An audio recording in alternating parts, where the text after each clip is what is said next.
Yes, Okay. definitely. Uh, so, hi, good evening, everyone. This is Yash, and today we have with us architect Vinayak Mutgekar, who is the principal architect of Rukmini Architects, a renowned firm from Belgaum, which is celebrated for its innovative design solution that seamlessly integrate with modern aesthetics and local tradition. The firms has an impressive portfolio and expands over all residential, commercial, and large-scale development projects. So we are happy to have you, sir. Hello, sir. So Thank you so much. yes, sir. So beginning with the first question. The first question goes like, what inspired to pursue a career in architecture, and how has this helped? How has this journey helped you to shape Rukmini Architects? Uh, First of all, the Rukmini Architects word has come from my grandmother, and actually, when I was pursuing my PUC, like pre degree course, that time I had one of my friend who was doing diploma in architecture. I was not at all aware about architectural stream. But then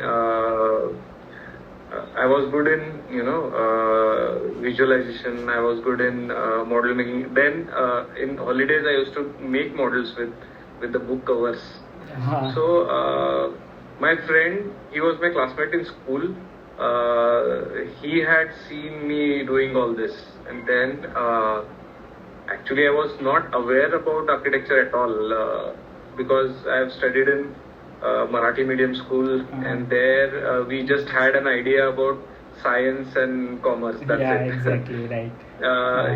He was one that he was fixed with architecture field, and then when I used to visit his house, I used to look at all the works he used to do, and then he told me about what is architecture and how it is all about. I got to know, and then I started relating to myself. I started understanding what it is, and then I chose to get into the architecture field. It was all destiny. I never thought that which year are we talking about? Which year was this? It was, I was in school. We just passed in 2005. Okay. And then I got to know about architecture in 2006 when he started going to college. Yeah, then I visited him lot many times. I used to help him in making model and for his sheets also. That actually inspired me a lot, and I think that was the triggering point when I started realizing that architecture is for me. So at that time I decided, then I never looked back as an architecture student. Your parents also supported you in this, your decision, or was it a bit to convince them, or was it a task, something like that?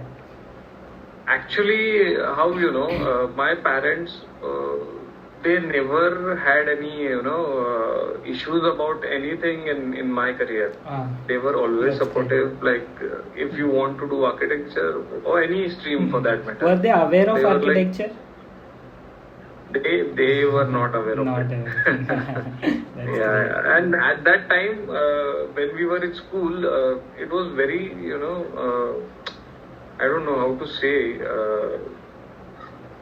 There was no much scope for architects because it was not in a boom that time. My friend got into GIT college after his diploma. The CET fees was more than the management fees. So it was all like that. People were not opting to go to architecture. It's all now that architecture is in boom, and people are preferring architects to build their house, at least in our region. Maybe in Bangalore or metro cities it wasn't there, but here in two-tier cities they are preferring architects. Like in 2019 and 2020, it is in boom now. Yeah, that's it. So next question would be, how would you describe the collaborative environment at your office, and how do you foster creativity and innovation among your team members? So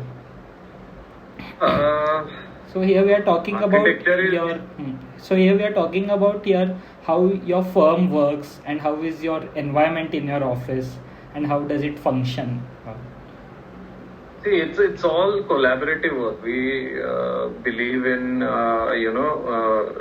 development of architecture is like a blooming flower. You cannot just take it like what do you say? One idea and it blooms. So it has to come together with the team. Right.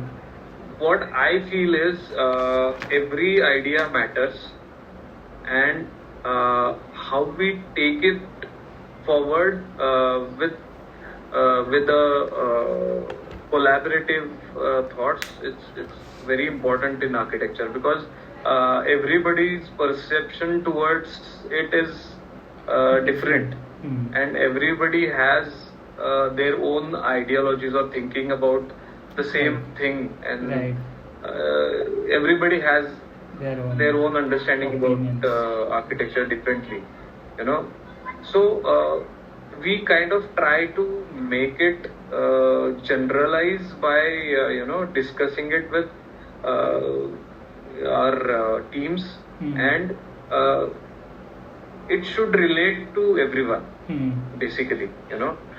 Otherwise what happens is if you try to just put your ideas and make it brutal, it will be kind of it's only your own perception, but when you discuss it with many people and come to a conclusion, collaborative conclusion, then it becomes little kind of generalized idea, wherein maybe or may not be collective people will accept it. Okay, so this is one idea, and in our office it's like it's cool. So unlike we have submissions or we have deadlines, we slog. Otherwise it is always easy go atmosphere. We don't have any pressure or right. Yeah, it's very cool, and that's great. Always in design oriented discussions. Right. So it's always been cool, never under pressure, and outcomes under pressure will always be what do you say? Very much never confined. Satisfactory. Confined and sad. Yeah, confined or never satisfactory. It should satisfy you. You should be happy with it. Whatever you're doing, it should make you happy. Otherwise, doing just a mediocre work and doing it for client or doing it for just to do it will not make sense. It has to be satisfying you. Then your people who are working with you, even they have to have that connection with you of satisfaction. Otherwise, doing things just for doing it, it will not work like that. And especially in architecture, you cannot get it. Sometimes you may get it soon, sometimes it might take time. So, exactly. By understanding that factor, you have to run your office. Otherwise, you cannot, work like a software engineer, put a formula and say that it will happen in 1 or 2 days. It is not like that. But ultimately, when you are a boss, then you have to get your work done. Other aspects are also there. That you have to somehow manage it in the process. Right. Yes. Okay, so next question is, among all the projects that you have worked on, which one is your favorite and why does it hold a special place in your heart? There's no, all projects are favorite only, like that. Right. Because what we celebrate is process. Okay. So each project has a process, and that process itself we enjoy. Right. Okay. Outcome is what we get at the end, but then in the process, whatever we design of the outcome is special only, ultimately. So for just for example, I'll just share one project which we finished recently. We were designing it by referring a tree, mango tree. Okay. Context was a mango tree, and I'll share you that presentation with you. For sure. That you will understand it in detail. Yes, sir. So that tree was planted by their younger son, and he lost his life at the age of 19. And that tree has grew now, and it is so they share everything with that tree, they share that bond of their son with that tree, and that tree was so prominent in design, and we wanted to incorporate that tree as a part of the house. So the entire house revolves around that mango tree. So it is all about emotions. It is all about the site surroundings, the nature. So as the process evolves, the end product evolves with it. And project wise, if you say special places, you have always that first project which you have done in your career, that is always special for you. So I had done temple in Kangradi village. So it's a very small project, 12 feet by 12 feet. Still that that project is special for me, because I had not charged also for that, and it was a temple. First project was a temple. So I'll share that also with you. Definitely. Presentation. Definitely. So, similarly, what is the most challenging project that you have done, and how did you overcome these challenges? So now we are slowly moving into design-oriented questions now. So. Okay. See, we were designing a factory. In Hubli. So it was very new for us, because the machines and the production, what they used to do was it was a huge factory. Okay, so we had to design a shed for them, factory shed. We were huge as in the scale, site area wise. Huge as in how much area? It was around 30 acres. 30 acres. So the production and the machines, what they were used to use, we were totally unaware of it. So we had to study everything, and it was a mechanical job. Because we had nothing to do with the spaces, we had nothing to do with the innovations or material explorations. It was just like a factory shed, but then still it was so challenging in terms of technicality. So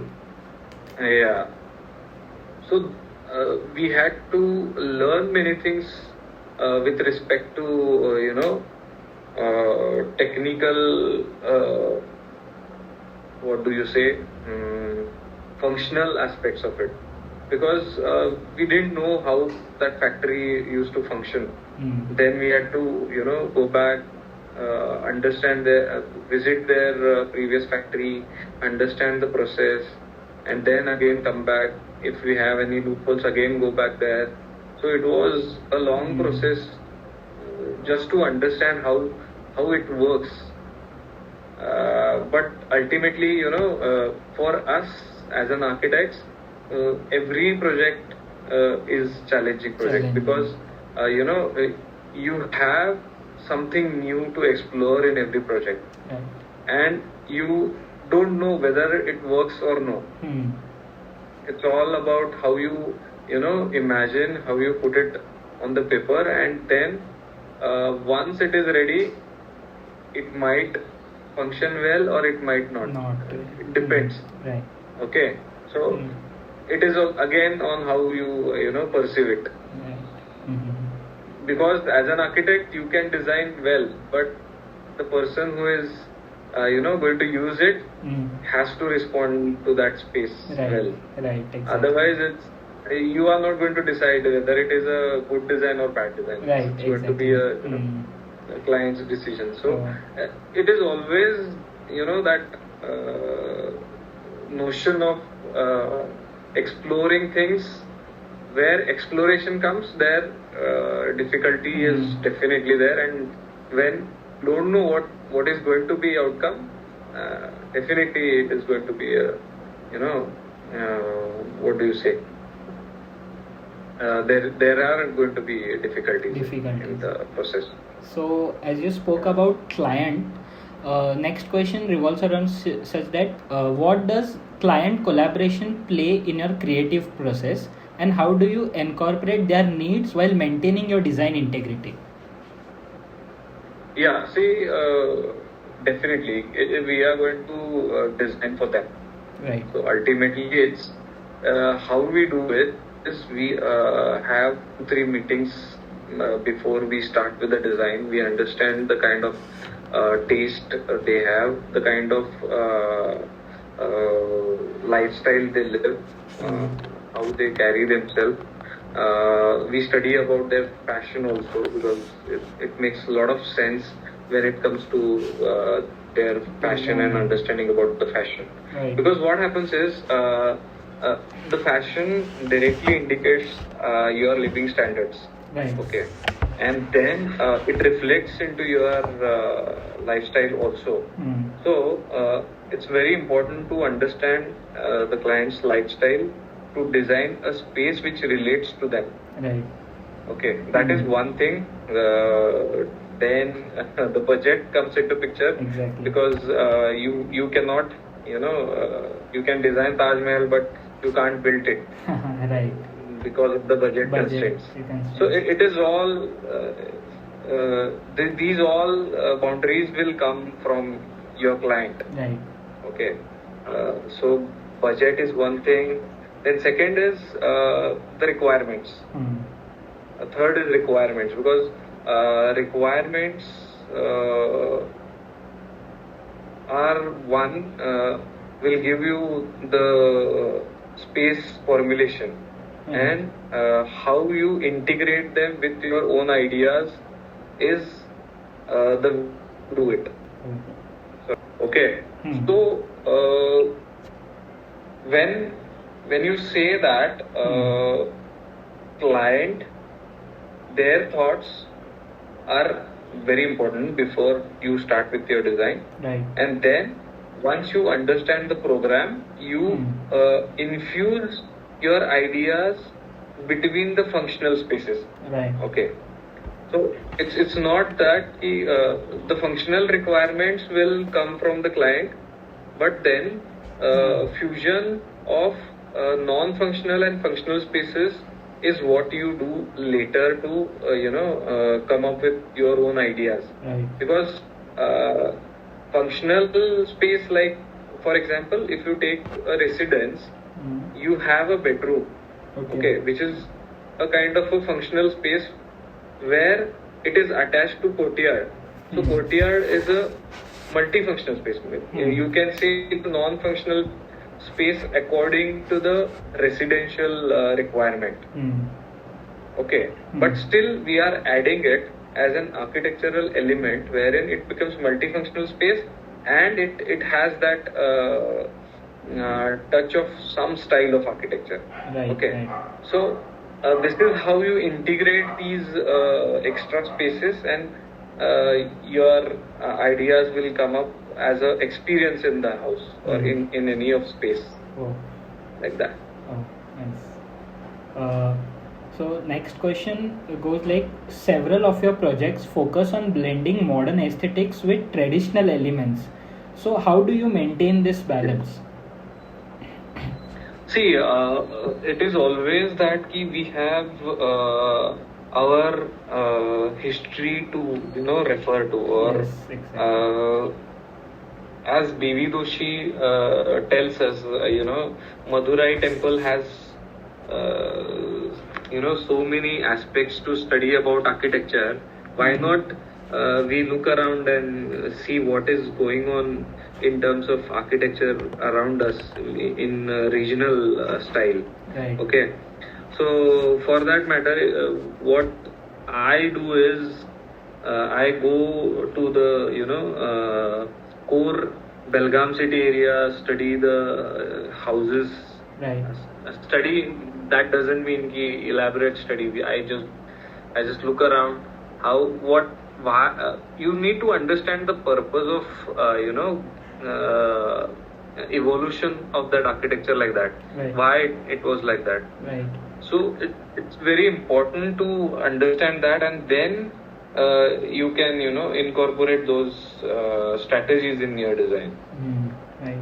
So coming to how modern architecture and traditional architecture is blending together, because as traditional spaces are kind of nostalgia. Right. Exactly. They make you Thoughts feel are connected. bleeding. Yeah. So you are still getting connected to these, experiences, and kind of, transformation is happening today. Right. So it was always in my mind we will not copy everything blindly, or maybe follow anything blindly. It has to be a thoughtful process of evolution. Otherwise, you can just follow blindly modern architecture and come up with some building style. Right. So it has to be related. It should evolve from your roots. Exactly. So that is how I feel. Also, next question goes like, many of your design incorporate clean and minimalistic lines while maintaining the warmth and the texture. So what principles of design you follow to achieve this balance? We don't follow any principle as such. Okay. But see how it is, it is all dependent on the kind of experience you want to create in the space. Okay.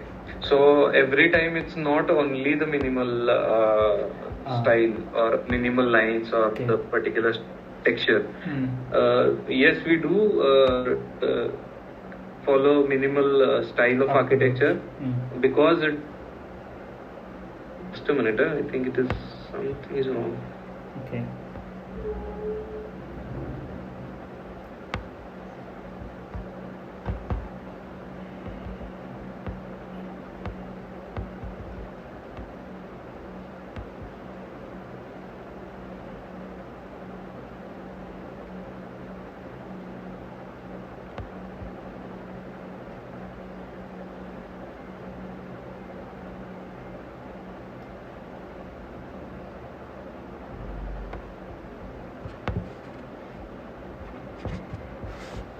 Yes, sorry. No issues. Where we were? The minimalist design you were talking about, that not necessarily it has to. Yeah, it is always on the on the project which you are dealing with. Now, at present we are designing a temple, so it requires moldings. It requires the kind of the floral designs. So it's not fixed that we will only do minimal kind of architecture, because if it requires some special experience, then definitely we have to come up with those type of elements. Okay. So if it is a temple, then we need to have the feel of or experience of temple. So for that, we need to have those elements. Okay. So it's never fixed, like, if it is minimal, then we have to do minimal, not like that. Also, next question goes like, how do you approach creating an interior and exterior fluidity while and how does it impact the user, like user experience? Yes, as I have told you about the mango tree house. Right. I am just taking an example, okay? Right. So that it becomes easy to you visualize to understand. Visualize or understand. I'll just share that. Just a minute. I'll just share that PDF with you so that you can open it in the WhatsApp. Okay. So this is about the mango tree house. Okay. Actually, if you look at the elements here, these especially railings. Okay. So these resembles traditional style of architecture. Right. The kind of experience if you get into those spaces, that veranda. Right. Okay, you find it in every old house, wherein you have one swing there and these type of railing with a kind of small landscape area in front. Okay. So this is all about a traditional and modern style combination. And as you asked about how you integrate external spaces with the interior. Yes. So especially how it is, for example, in residence you have a room. Okay. Living room. Okay.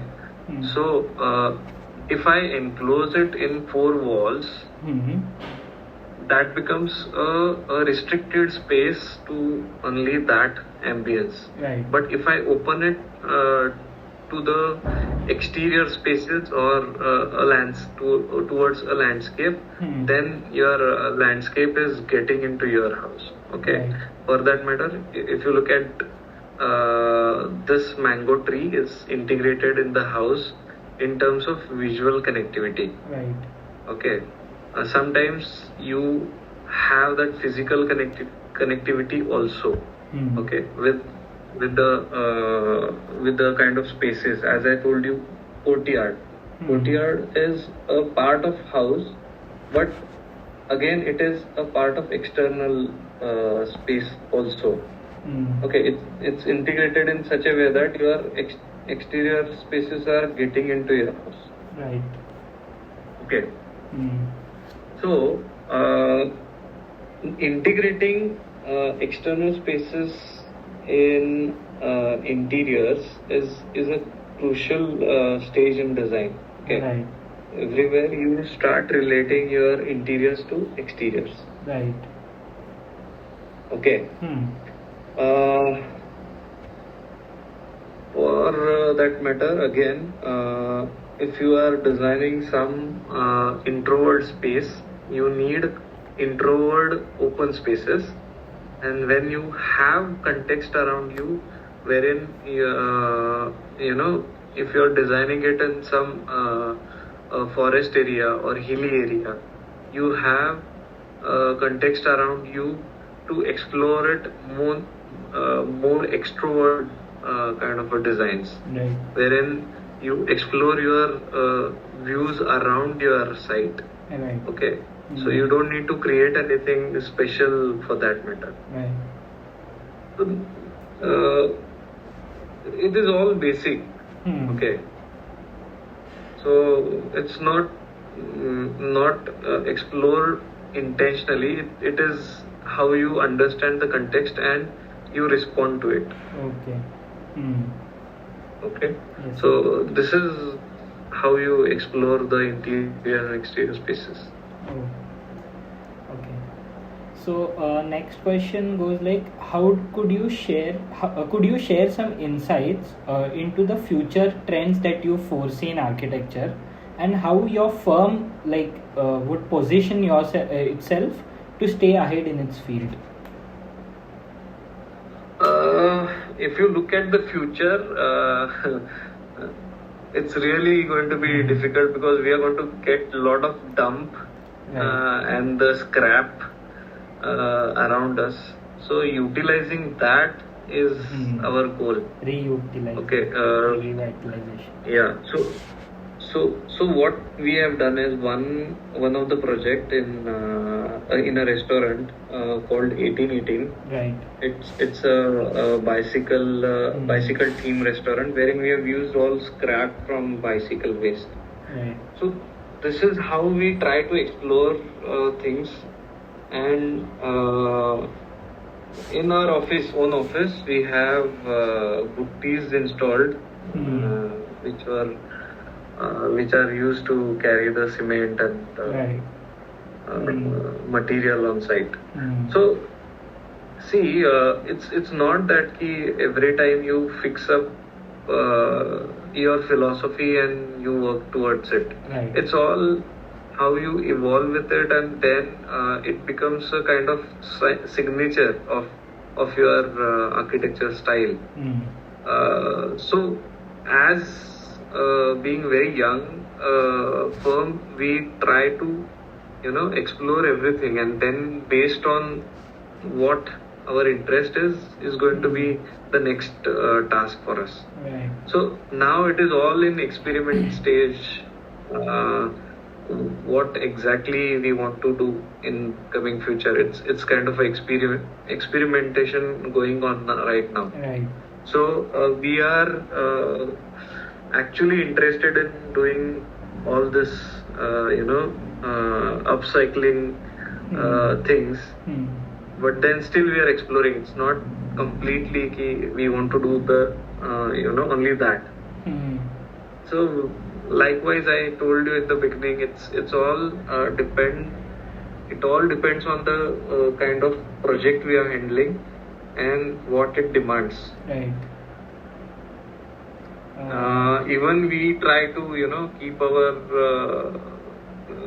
budget low for the projects. Right. So it now recently we completed one restaurant and bar near Belgaum, called Raj Mahal. Yeah. So the theme is Raj Mahal itself. You think about a lot of ornamentation, lot of expenses, heavy materials, but still we have kept it very low key, and we have finished that in a very tight budget. Right. So it's not only the budget or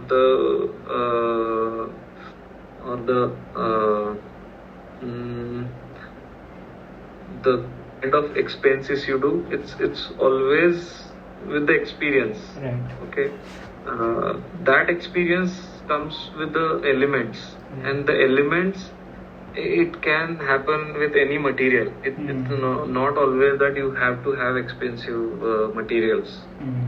So how do you explore that? It's art actually.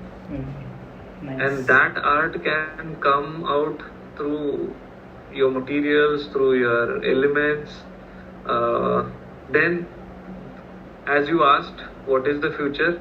Then I believe that the recycled materials are going to be the future. Nice. That's great actually.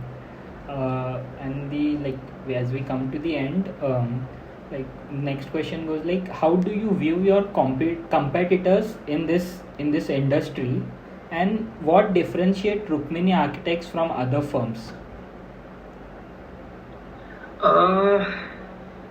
We've never thought about it actually. Because it is always you are competing with yourself, your own understanding and own development. It's never been a competitor outside. It's always like that. Every firm or every architecture person is moving forward towards something good and towards something out of your limits. But that's how it should work. Competing with others, I don't think so that was happening. But nowadays nobody thinks like that. Right. So thank you, sir. It was great talking to you. Thank you. Yeah. So, yes. Anything? Nothing else, sir. Okay.